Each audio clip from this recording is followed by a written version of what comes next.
Hey, this is our Reverend Bill, and today is August 17th. And this is what's going on around the horn today. Um, as you guys probably know, just a little while ago, there was an accident in New Jersey.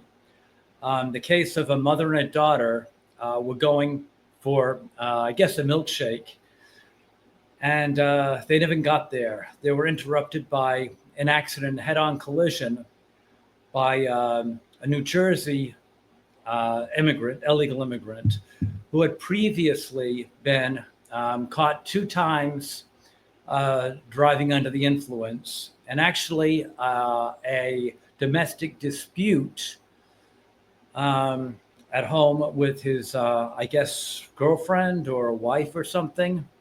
And anyway, that was all swept under the rug because he was illegal.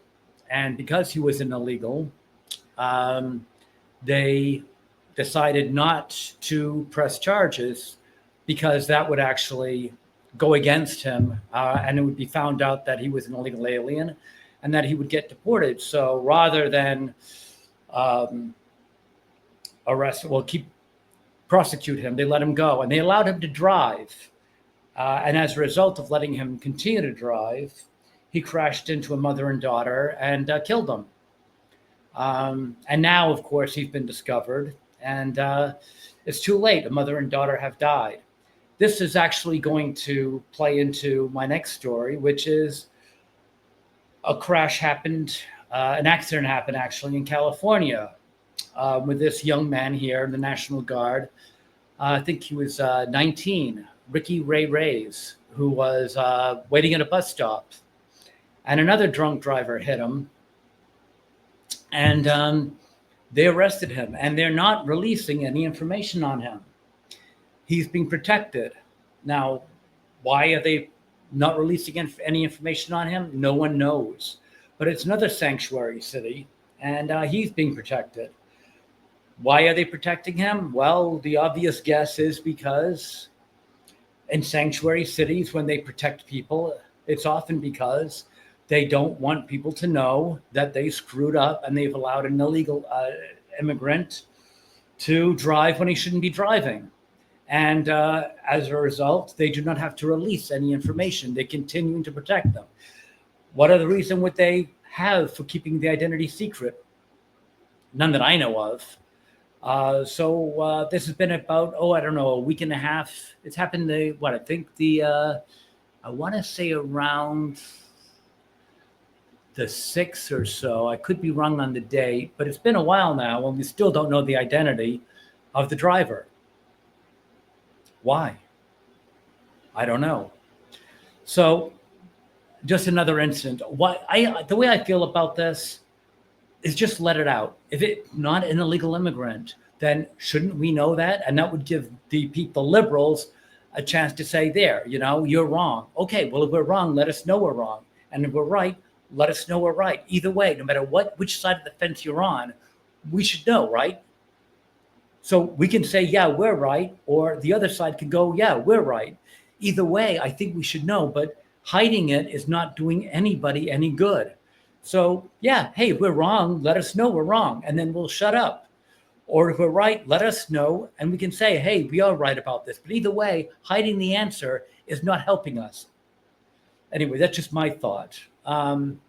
Next thing, okay. Superhero movies. Let's talk about this. This is ridiculous. So since Endgame, which, by the way, was not a very good movie, let's be honest. We liked it because it wrapped up the Infinity Wars. But if you go back and look at it, it really is not that good a movie. Compared to what they put out since, absolutely. It's a masterpiece. It's the Mona Lisa if you compare it to what they put out afterwards. But if you do go back, it really isn't all that good. Anything with time travel is problematic to begin with. But anyway, calling it magnificent compared to what they put out there since, sure. But since they've put out all this garbage that no one liked, just to remind you of all the products that Marvel's put out since, Ironheart, Echo, the Marvels that didn't even make their budget back. Um, Thor: Love and Thunder, which emasculated Thor. I know Chris Hemsworth said that he's not going to do another Thor movie unless he knows this time they're going to actually, do him right. I guess he didn't know how much they were going to emasculate him in the movie. He's embarrassed by it, and he should be. What else? Oh, that lesbian sidekick of Doctor Strange, her. Fantastic Four, which is Pedro Pascal. He's not. I don't know why they try to make him into a movie star.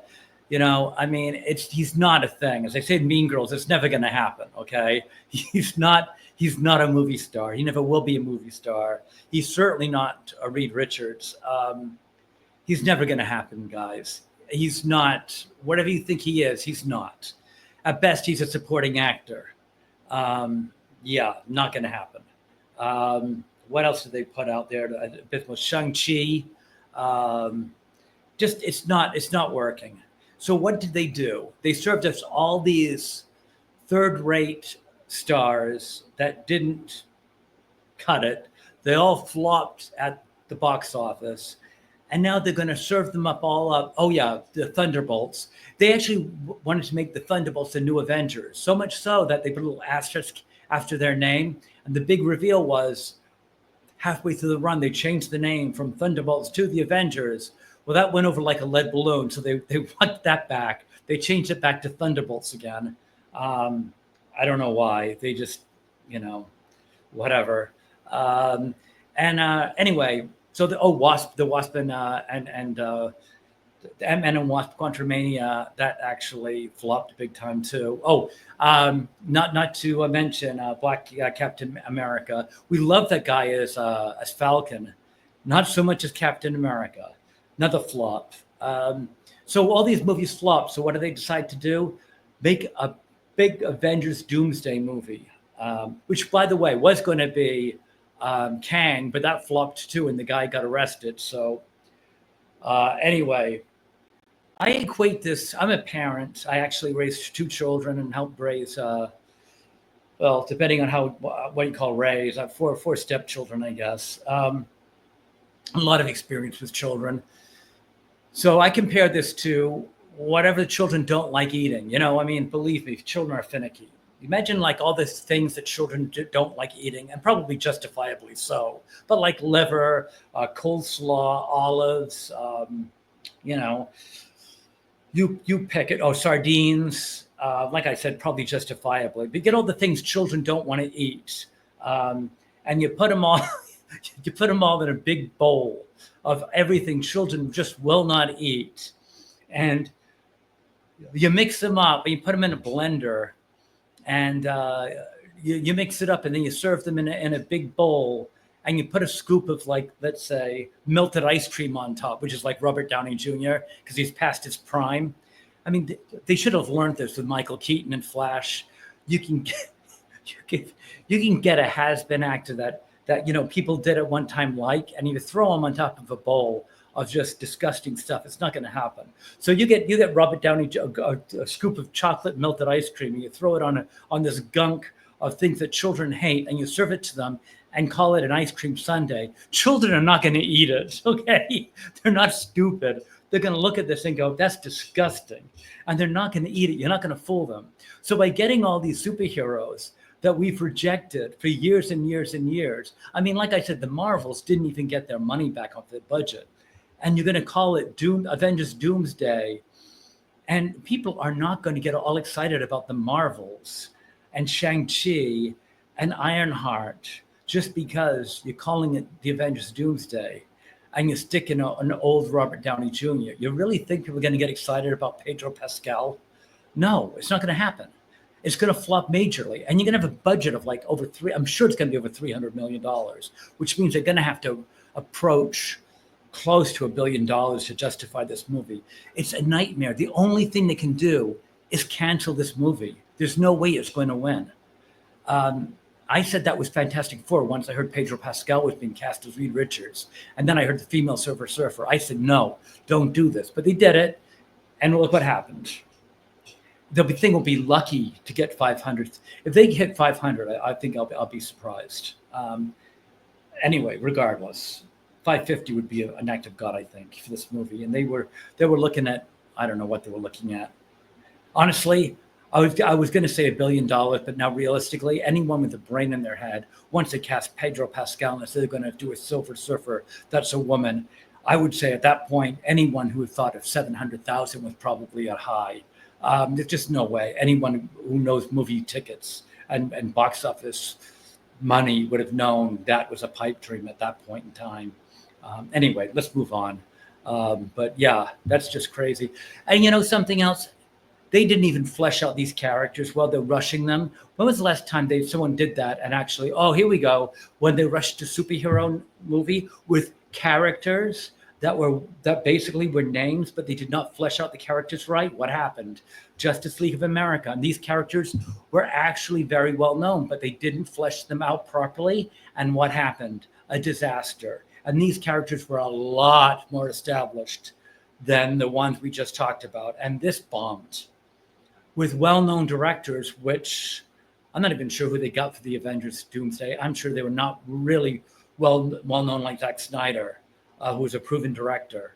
Say what you want about him, he was a proven director. He did Watchmen. He did a lot of movies that these guys probably did not do. So yeah, look towards the Justice League with established actors, an established director, and established characters, but they were not fleshed out properly, and they were rushed to the studio, and look what happened. And I'll tell you what, they will be lucky to do as well as the Justice League did. I'll tell you that much. All right, moving along. Now, here we go. Dean Cain. He, just a couple of years younger than me, and he actually decided that he was going to join ICE. He was going to be a patriot, and he wanted to help out with the immigration. And who criticized him? Well, who criticized him? Well, of course, the A-lister himself, John Leguizamo. This guy's in his 60s. I think he's 65, if I'm not mistaken, or thereabouts. He took to Twitter, as you can see, he obviously dressed for the occasion because he's making a public appearance, one of his many public appearances, because he's obviously worthy of a channel 24 hours a day because everyone knows who he is. And he calls Dean Cain a has-been. Now, I'm going to challenge you on this, guys. Dean Cain, although this is probably giving it away, is known for playing Superman, probably. Everyone knows that, on Lois and Superman from the 90s. I'm going to ask you, name one thing John Leguizamo's been in. He called Dean Cain has been. Can anyone name anything John Leguizamo's been in? I can, but I'm a movie buff. So I actually could quite a few things. I'm not going to help you out, though. But does anyone actually, considering he's calling Dean Cain a has-been, I'm going to ask you guys, and of course I can't hear the answers, but just ask yourself. I'm going to bet nobody here can name anything he's been in. Bet you haven't. I certainly could. But then again, you know, I've worked in movies for many years. But nothing, I could not blame you guys if you could not name anything, because it would really mean that you guys were big into movies. Not many people could. All right, let's move along. So he should be careful before he calls anybody a has-been, because he was definitely and never was. The guy is at best a character actor, and that's being nice. I would put him on C level. I don't think anyone has ever gone to a movie because John Leguizamo's in it. I can promise you that. All right, now this is a sad thing. Nelly Furtado, very attractive young woman. This is when bad things happen to good people. Now, I want to be clear on this. I want to be very clear on this. I don't blame people for letting themselves get when they get older. I did myself, although lately, I got to tell you, since I got the Holy Ghost in me, people probably think that I've taken some, what do they call them, GLP-1 or Ozempic. No. I would be, if I took any of those things, I would be heading for divorce court my wife would go out of her mind. What do those cost? Like $200 a month? No, no, no, no, no. But seriously, since I actually got the Holy Ghost, I've dropping weight amazingly. I've actually dropped 30 pounds without even trying. It's the Holy Ghost diet is what I call it. But no, if I would be divorced. My wife would never allow me to go on those diets. No, no, no. This is actually I don't know. I put it down to the Holy Ghost, but I've been dropping weight. So I'm down now to below my high school weight. Actually, went down to 192, I think I am. But yeah, it's great. I recommend the Holy Ghost diet. I recommend. But anyway, getting off me, going back onto this. So I don't mind. I mean, I gained some weight, but lately it's come off. But yeah, so I don't begrudge anyone, especially when they get older. I mean, I turned 60 and I gained some weight. And what I do begrudge is when people don't have enough common sense to be discreet about it. I know, for example, I've seen Holly Marie Combs, and she's hit her 50s, and she put a little bit of weight on her, and that's fine. But she doesn't go around showing it off. So I do have to question Nelly Furtado when she goes on the stage. She should use better discretion than putting this on. I mean, it's one thing to gain the weight, it's another thing to show it off. I mean, if she dressed like Ann Wilson did when she gained her weight, I'd be fine with that. I mean, don't begrudge it. Well, honey, why do you have to show it off? I mean, now people feel sorry for you. I mean, again, I don't mind people gaining weight. I know it happens to the best of us, but do you have to go up there and shock people? I mean, it happens. I don't know. I mean, really? I mean, like I said, people get older. They don't look their best, and that's okay. I don't think you should hit the gym if you don't want to, but do you have to go up there and show everybody? I mean, put some clothes on you, and it's all good. I mean, that's fine, but we don't want to have to go around and thinking, boy, Nelly doesn't look so good anymore. Just, wear something, cover up, and we're all good. That's fine. Nothing wrong with that. I mean, if I gained significant amount of weight, I probably wouldn't wear Speedo on the beach. Just me. I don't know. Whatever. All right, moving along. Okay. Now, kids leaving college today, they're complaining because they have to work fast food. Well, let me tell you something, guys. Nothing new here. When I graduated from college, I had to work at Taco Bell. I was washing dishes at the back room at Taco Bell, as was my partner back there who finished with a psychology degree. There were no jobs available. And there was somebody else there, I forget what degree he had.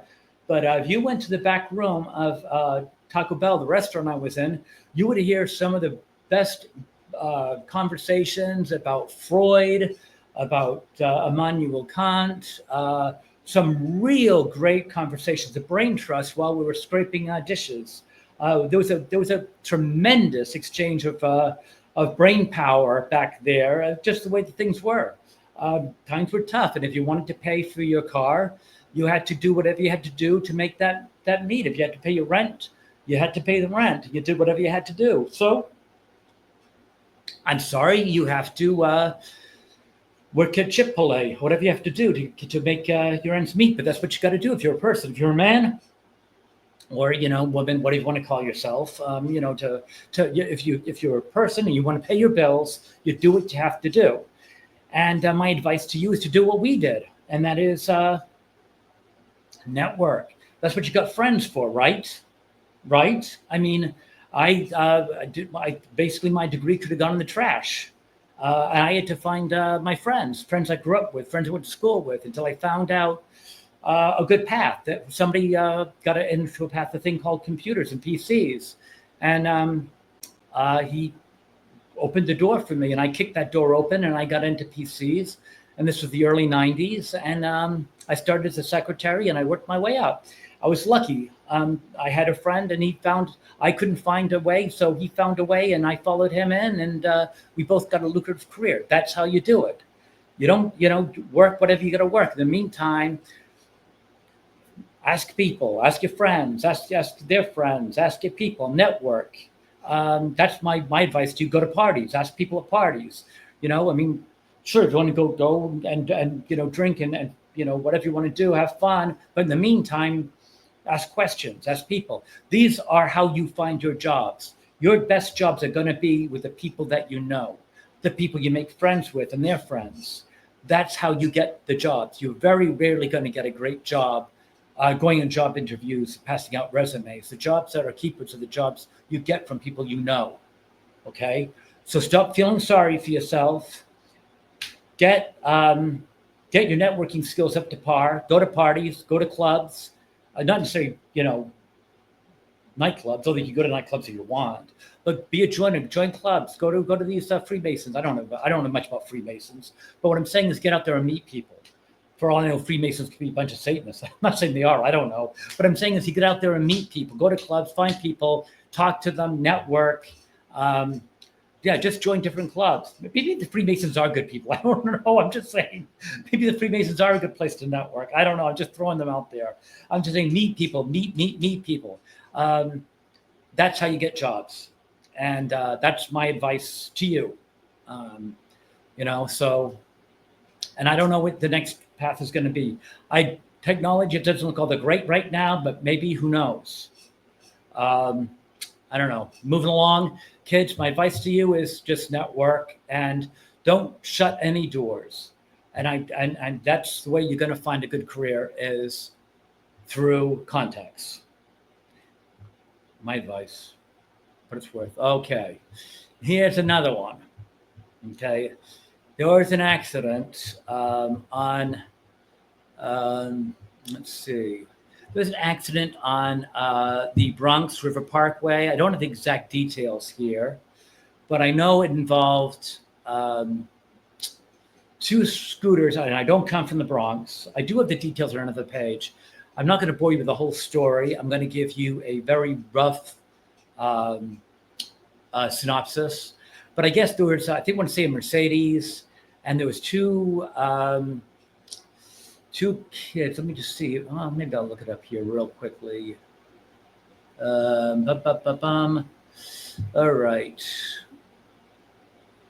Here we go. All right, there was two flywheel scooters. A Mercedes-Benz collided with them. These flywheel scooters, I guess, only go, I want to say, a maximum of like 20 miles per hour. And they're forbidden to be on the Bronx River Parkway. But they were on there, and they were on there Monday morning around 1 a.m., driven by an Enrique Martinez, 21. Oh, my goodness, how am I going to say this name? I'll try. I'll be brave. Manuel Amarante Penalopo. Oh, my goodness. Sorry, Manuel. He passed. So I'm going to try again. Manuel Amarante Penalo, 19. They were in separate scooters, and they were hit by Enrique Martinez. No, I'm sorry. Enrique Martinez was one of the riders. He died. I'm sorry. I apologize. He was 21. He died.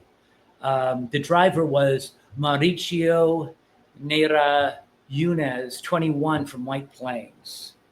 And he was arrested, and he faces charges of vehicular homicide. I guess they were not releasing any immigration status. Okay, so last thing is there's no other information released. So that's about it. So my point is, once again, I don't want to set any kind of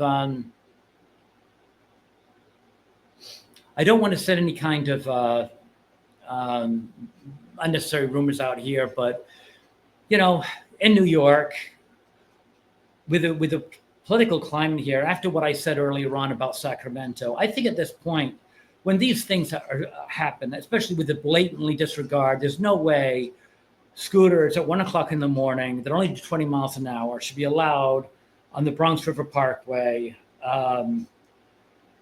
Especially um, with what the craziness that's going on with all this, releasing drivers after multiple DWIs, and this is a DWI. Um, all three of these people are suspect, to be honest with you. This guy's driving drunk at 1 o'clock in the morning, and he's mowing over scooters that don't belong in the parkway. Everything here is wrong, and their names are suspect. I'm sorry, but I mean, I want to know the status of these people immigration-wise. And again, if I'm wrong, I want to know that I'm wrong. If I'm being overly suspicious and paranoid, I want to know that I'm being overly suspicious and paranoid. And on the other hand, if I'm right, I want to know that I'm right. Either way, I think that I should know what's going on here. I really would like to know. I don't know. I just either way. Hey, by the way, I want to just swing back. I meant to mention something here that I put down, and if you guys don't mind, well, I'm going to do it anyway. I don't think we'll do it. Going back to the job thing, going back to Dean Cain. If anyone is interested out there for joining ICE, I did actually do some background here, and it actually is a pretty good career if you're interested. For those who might actually have no education or minimum education and wants to do a career in ICE, if you're curious, if you're a new ICE, and if you've got no education and you're looking for a fast career, it's not great money to start with, but it is a quick way of getting a signing bonus, and you can move up pretty quickly. So just really quickly, I'll just run by this. For a new ICE recruit, the salary range is between $50,000 and $90,000, with a signing bonus of $10,000 to $50,000. And if you're experienced, you can earn up to $100,000 a year, with an annual bonus of $10,000 plus overtime. And if your starting grade is, I think it's saying 5th to 7th grade, maybe. I'm not quite sure what the abbreviations here, but it looks to me like it says grade 7, right? Grade 5 to 7, I guess. I don't know. Around 27,000 to 44,000, and federal benefits. I'm not quite sure what that means. You'd have to probably call on that. And it does say salaries vary by specific jobs within ICE, location, experience, and bonuses. The recent federal funding bills have greatly boosted these compensation packages, aiming to attract personnel for immigration enforcement duties. What I get from that is call. What I get from that is call and ask. If I was 20 and not 60, I would definitely look into that. I will say, from my point of view, that this could be lucrative. I don't think that this immigration issue is going to go away in a couple of months. I think it's going to actually become bigger and bigger. If I was 20 with minimal education, or even decent education, and I wouldn't mind going out there and getting my hands dirty, if you know what I mean. I would definitely look into this. If you're a guy that that isn't afraid to get rough, I would do this. I mean, I'm not. I've had my fair share of barroom fights when I was younger. If I was 20, 25 years old, I would look into this. Just my 2 cents. But anyway, enough. So yeah, I think I finished this story about the scooters. Again, I don't want to harp on things, but you hear, but it's a pretty sad world where I've got to say this stuff. But I mean, this is a highly suspicious accident. You got 3 guys. God rest their souls. Of the guys in the scooters. I certainly don't wish harm on them, but they were doing stupid things. You got 3 people doing very stupid things at a crazy time at night. And they've got names that are suspicious. And I'm sorry the world's come to that, but I want to know, are these guys illegals or not? And if they are, why are they in this country doing stupid things at 1 a.m.? And if they're not illegals, then fine. Shouldn't we know that we're being too paranoid? So either way, I think we get an answer. Either shut me up or make me right. But I think we need answers. Now there's a there's an 11-year-old girl that was attacked by a mountain lion. She's okay, but she was in LA. Oh, actually, she was in Malibu, and a lion came out, and she's okay. She just got a bite. They took her to the hospital. She's fine. I wouldn't be reporting on it if it was anything serious, but I will have to say that I think that this could have been avoided easily had she watched season 2 of 24. This had been done with Kimberly. She actually did get bitten by a cougar when they were filming 24 season 2. Who could forget Kimberly in LA being chased by a cougar, a mountain lion, actually. I think it was a cougar. She actually did get bitten, though. She actually did get bitten on the set, same thing. And they took her to a hospital. Wasn't it a crazy thing, though, in 24? The season wasn't half bad, but she was actually getting chased in LA by a mountain lion, but it was actually a cougar. That child just watched 24 season 2. She would have been fine, but nope, she missed it. And, she didn't get to learn from Kimberly's mistake. She disappeared, I guess she was doing the show, but she was a real hottie back then. And I know she married a hockey player, but she really hasn't done anything. I think she was in a TV show not too long ago. But she just seemed to disappear. But yeah, she was pretty hot back then. Not anymore. Now, let's take a look at this. See, I know something that you guys do not know with Selena Gomez. Now, this is her guy, Benny. This is her man, Benny. But she's going to marry him. But you see, I know something you guys don't know. She's settling for Benny. But you know why? She really is settling for Benny because she really has Bob Dylan envy, you see. Only he's too old for her. She really wanted Bob Dylan envy. Only she found out, what is he, like 110 now? And she can't have him. So she actually is settled for Benny. But Bob Dylan's who she really wanted. But he's just too old. I doesn't even know who she is. He's not a big Wizards of Waverly Place guy. He's It's uncanny, isn't it, the resemblance? I couldn't pass that one up. I really couldn't. But yeah, she's a big fan of Bob Dylan. Got all his albums. Yep, that's it. Anyway, what else we got here? Oh, yes. Now this is interesting. Now this is Jan Powell, first female umpire. Her first call, by the way. I don't know if you caught that, but wow, she blew her first call. It was off. But I take it she's going to get better. But a couple of observations. First off, I don't know what the big deal is. We're all going to go to electronic anyway. Anyone that really does not see that, probably within 5 years, I got to think we're going to be going electronic, definitely within 10 years. I mean, the umpires are slowly being replaced. They're at a point now where it's just embarrassing. At least 2 or 3 times a game, there's a strike that they're humiliated by. I mean, it's only a matter of time before they're phased out. No doubt about it. So I don't know why we're talking about breaking barriers. Whatever. As far as Jen Powell goes, I really think we're beyond this. I would like to see that we're beyond this thing about breaking barriers. First and foremost with blacks. I just, the first black person to do that. I'm with Morgan Freeman. I wish we could just get off this white and black thing. Just people. I don't see why it's a big thing for a black person to do something now. I think we're way beyond first black person to do something. I mean, I'm very comfortable with the fact that we're equal. So I think everyone should be. But I guess now, a woman's got eyes and ears and hands. I don't really see why she can't call balls and strikes. But regardless, I guess we're supposed to think this is a big moment that a woman can call a strike or a ball.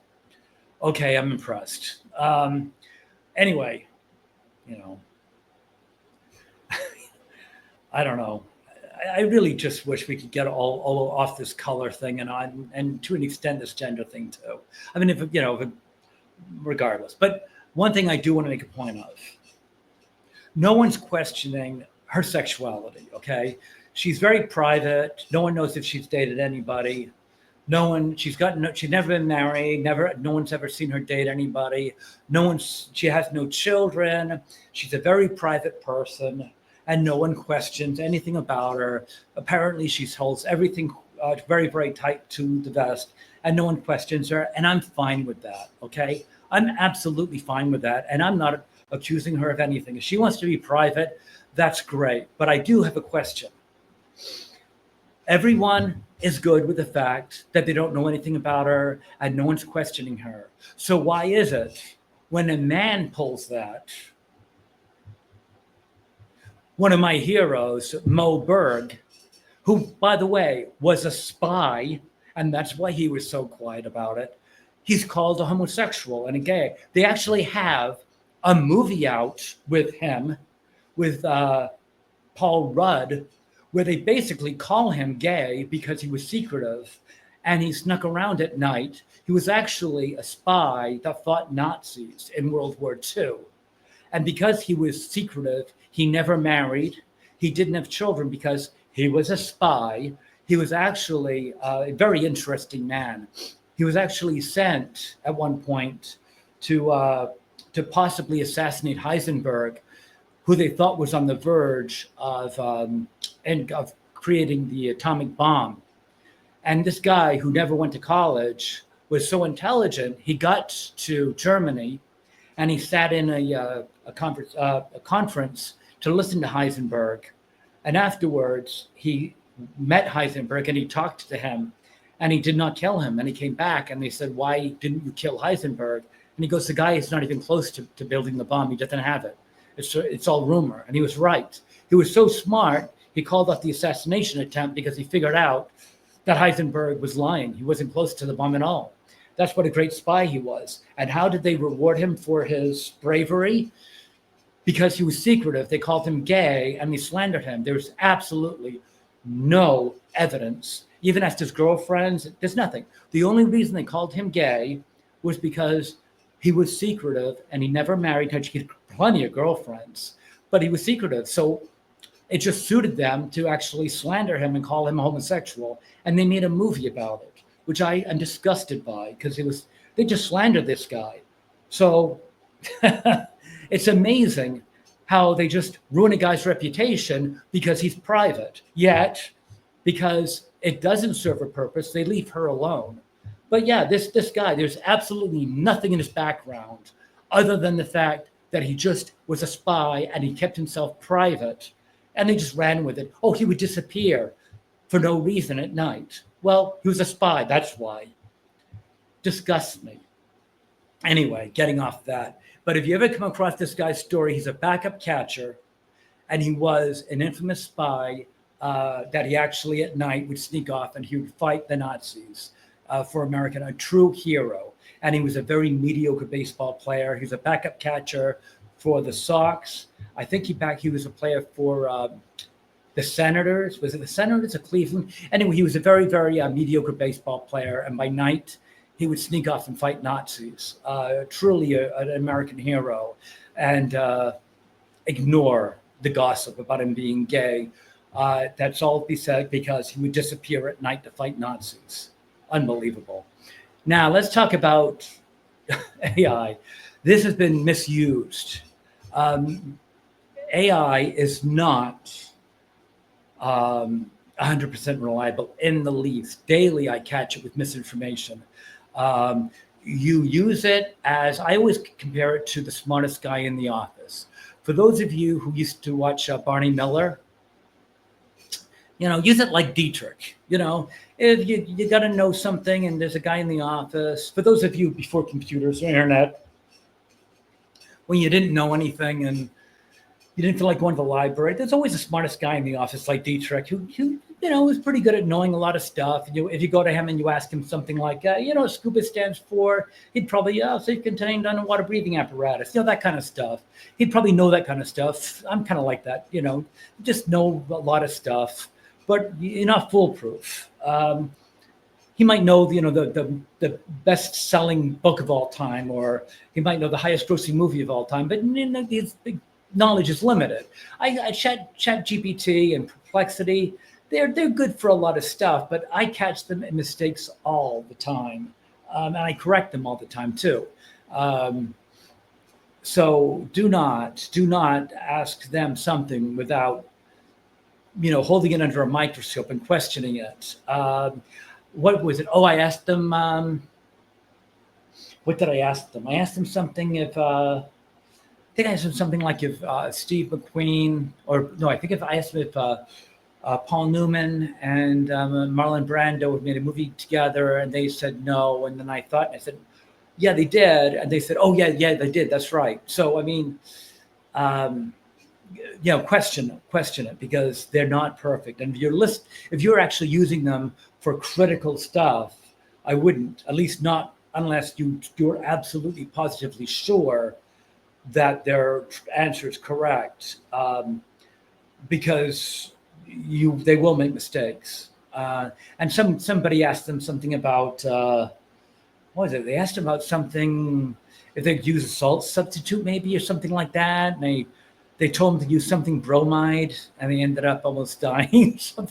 So yeah, you got to be careful. I'm not surprised. So yeah, don't use it as gospel. Do not use that as gospel at all.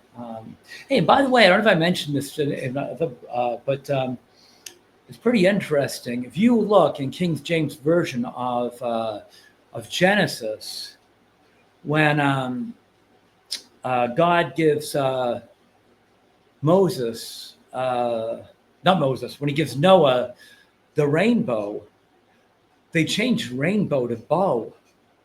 And all the King James Version online, I don't know who changed that, but whoever has decided that the rainbow, I guess, belongs to the gay movement, because now, according to King James Version online, God gives Noah a bow, not a rainbow, a bow on the King James Version. You can check it out. It was there this morning. It's been there for a long time. I don't think it would have changed in the last couple of hours. But if you go to King James Version online, you'll find that in Genesis, God gave Noah a bow, not a rainbow. In the other versions, I believe it says rainbow, but in the King James Version, it says that God gave Noah a bow. I don't know who changed it. I don't know how to change it back. I'd like to know. But anyway, that's all I think I have for you today. This is Reverend Bill signing off. God bless everybody, and have a really good Monday. Talk to you later. Bye-bye.